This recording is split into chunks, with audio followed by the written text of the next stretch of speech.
A new champion will be crowned in this year's Jamaica Cricket Association Michael Holding two-day Senior Cup after Tattahooda's Kingston Cricket Club were eliminated at the semi-final stage by St. Catherine Cricket Club at Chedwin Park on Sunday.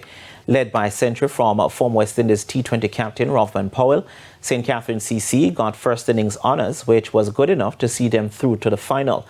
On Saturday's opening day, Kingston CC batting first were bowled out for 177. Derval Green took top scored with 54, while Odin Smith was next to best with 40. Javor Royal was a pick of the St. Catherine CC bowlers with 4 for 48. Powell and Raleigh Thomas both ended with 2 wickets. Now in reply, St. Catherine CC responded with 319 all out. Powell led with a top score of 144 and got support from Royal, who made 40, and Trevon Williams 41. Derval Green had 4 for 31 from day 1, but did not bowl on day 2 due to injury. Javon Buchanan also picked up 3 for 12.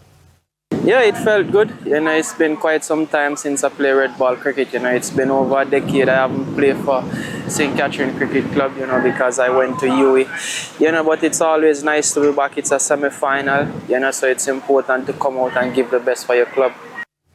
Now batting a second time, Kingston got to 192 for 5 when the game was called off. Kurt McKenzie Jr. made 40, while Romaine Morris and Buchanan made 39 and 34 respectively. Vital Laws claimed 3 for 50. It means great to us. I think last year we missed out, the year before we won. So coming this year, it'll be great to know that we are in the finals. I'll surely will come out victorious. St. Catherine will know next week who their opponents will be, as Kensington will play Clarendon CA in the other semi-final.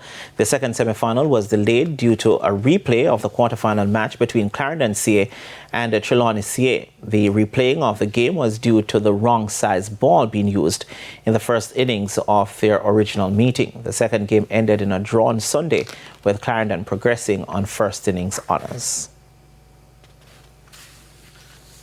And with that, we take a break on Primetime Sports Sunday, but more when we return.